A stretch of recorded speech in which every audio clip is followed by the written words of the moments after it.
صلوا علی الحبیب صلی اللہ علی محمد صلی اللہ علیہ وسلم۔ آپ اپنے چھوٹے چھوٹے بچوں کو کس کے حوالے کریں گے بھائی؟ اب دور ایسا ہے، اب اپنی بچوں کو کس کے حوالے کریں گے؟ اس معاشرے میں جہاں 4 5 5 6 7 سال کی بچیوں کے ساتھ زیادتی ہوتی ہے، بدکاری کے واقعات ہوتے ہیں، نہ بچے بچتے ہیں نہ بچیاں بچتی ہیں، ایسے دور میں آپ اپنا بچہ کس کے حوالے کرو گے بھائی؟ خود عقل کے ناخن تو لیں۔ کیسا نازک دور ہے، درندگی کتنی عام ہے، درندگی کتنی عام ہے۔ آپ کی اس شیر باب المدینہ کا واقعہ ہے، اخبار کے اندر جو آیا کہ چند لڑکوں نے مل کر لڑکی کے ساتھ زیادتی کی اور بے ہوش سڑک پہ پھینک کر چلے گئے۔ ہماری عقل ہمارے رونگٹے کھڑے نہیں ہوتے اس وقت، ہمیں اپنی بچیاں یاد نہیں آتی، ہمیں ہمارے بچے یاد نہیں آتے کہ دور ایسا ہے نا، درندگی اور باش نظریں ہر طرف پھر رہی ہیں۔ اپنے گھر کے ساتھ ساتھ ہمیں اس معاشرے کو تبدیل بھی تو کرنا ہے نا، ایک ایک کو جا کر نیکی کی دعوت تو دینی ہے نا۔ جیسے کہ ایک جگہ بیٹھا ہوا تھا، اسی طرح کی جو بیانات اور اس کے اوپر کچھ مشورہ ہو رہا تھا، اینالائز رپورٹ سامنے آ رہی تھی کہ جناب کسی مطلب کہ سروے کمپنی نے یہ بتایا کہ جناب یہ پاکستان میں فلاں واقعہ 2008 میں اتنے ہزار تھا، 2011 میں اتنے ہزار ہوا ہے، 2013 میں اتنے ہزار ہوا ہے اور 2017 میں اتنے ہزار ہوگا۔ میں کیوں ہوگا 2017 میں اتنے زیادہ بھائی؟ نہیں ہوگا، ہم نہیں ہونے دیں گے۔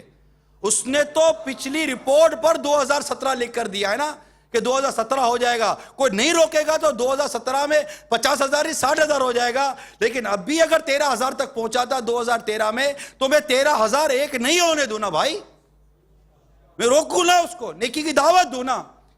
اس ذرائع بے حیائی اور اس فتنے کے ذرائع پر روکنے کی میں کوشش کروں، آخر میرے ملک کے اندر، میرے وطن عزیز کے اندر آقا صلی اللہ علیہ وسلم کی امت میں یہ ساری چیزیں کیوں پھیلے بھائی؟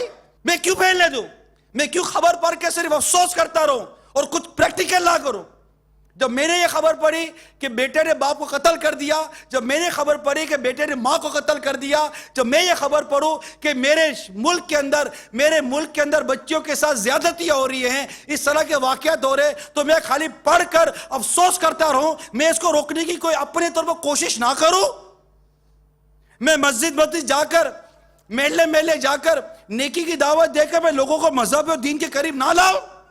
میں بیانات کر کے آپ کے گھروں میں آ کر آپ کو نہ سمجھاؤ کہ خدا را ان حالات کو بند کیجئے جو آپ کے بچوں کو بے باک کر رہے ہیں، ان کی خواہشات کو بھار رہے ہیں، ان کی ناجائز تمناؤں کو بھار رہے ہیں۔ ہوش کے ناخن لو، ایک گھر کے سربراہ ہو، میں تمہیں کہہ رہا ہوں ہوش کے ناخن لو، اپنے بچوں کی، اپنے بچیوں پر نظر رکھو۔ تمہارا بچہ بیمار ہوتا ہے، ایک ہوا ایسی چلتی ہے، کہتے ہو کہ بیٹا یہ مت کھا، آج کل حالات اچھے نہیں ہے، موسم اچھا نہیں ہے، یہ چیز صحیح نہیں آ رہی، تو بیمار ہو جائے گا۔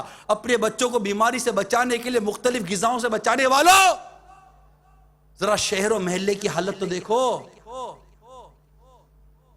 یہ ایسا دور ہے کہ آپ کی اولاد اس طرح آزاد گھومتی رہے، آپ کی بیٹیاں اس طرح آزاد گھومتی رہے، آپ کے بیٹے اس طرح بے باکی کے ساتھ گناہوں بھری صحبت اٹھتے بیٹھتے رہے۔ آپ کے گھر میں ایسے ایسے آلات لگے ہو، ٹی وی کے ذریعے ایسے ایسے مناظر آ رہے ہوں جس سے آپ کی اولاد خود پر قابو نہ پا سکے۔ ذرا سوچئے، ہوش کے ناخن، جائیداد کے معاملے میں، دولت کی تقسیم کے معاملے میں، ظلم و زیادتی کے معاملے میں، اولاد کے ساتھ استحصال کے معاملے میں، ہر معاملے میں ہوش کے ناخن لیں اور سوچئے۔ بے باکی کا دور ہے، یہ سوچنے والے کتنے لوگ رہ گئے کہ یہ اللہ کی نافرمانی ہے، میں نہیں کرتا؟ کتنے بھائی بتائیے؟ ہم نے اپنے اولاد کو کبھی اللہ کی نافرمانی سے ڈرایا ہوتا تو آج ہماری اولاد ہماری ذات کے لیے اللہ کی نافرمانی کرنے سے پہلے ڈرتی تو صحیح نا، کہ میں اپنے باپ کے ساتھ اگر یہ کر رہا ہوں یہ ہے اللہ کی نافرمانی، میں اپنی ماں کے ساتھ یہ کر رہا ہوں تو یہ ہے اللہ کی نافرمانی۔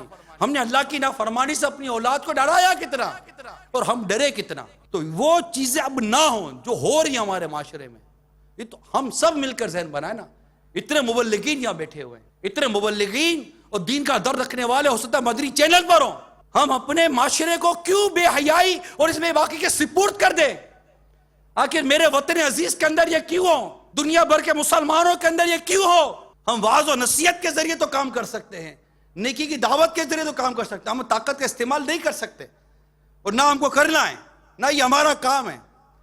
ہمارا کام تو نیکی کی دعوت کے ذریعے خوف خدا کی بات پہنچا کر، آخرت کی سوچ پیدا کر کے فیضان سنت کے درس کو عام کریں، مدنی قافلوں کو عام کریں. یہ نہیں کہ میں یار کب تک مدنی قافلے میں سفر کروں، جب تک گناہ باقی ہے ہم مدنی قافلے میں سفر کرتے رہیں گے. جب تک یہ مقصد کو ہم اپنی آنکھوں کو ٹھنڈا ہوتا نہیں دیکھتے کہ مجھے اپنی اور ساری دنیا کے لوگوں کی اصلاح کی کوشش کرنی ہے، ہم مدنی قافلوں میں سفر کرتے رہیں گے، مدنی انعامات کو عام کرتے رہیں گے، ہفتہ وار اجتماع میں اسلامی بھائیوں کو لاتے رہیں گے، فیضان سنت کا درس عام کرتے رہیں گے، اللہ کے دورہ برائے نیکی کی دعوت کی دھومیں مچاتے رہیں گے، مدرسۃ المدینہ بالیگان کو عام کرتے رہیں گے. ہم اس وقت تک کرتے رہیں گے، اور یہ وہ مقصد ہے جو کبھی پورا نہیں ہوگا. یہ پورا ہونے والا مقصد نہیں ہے. کون ہے جو یہ کہہ دے کہ میری اصلاح ہو چکی ہے؟ صلوا علی الحبیب صلی اللہ علی محمد صلی اللہ علیہ وسلم.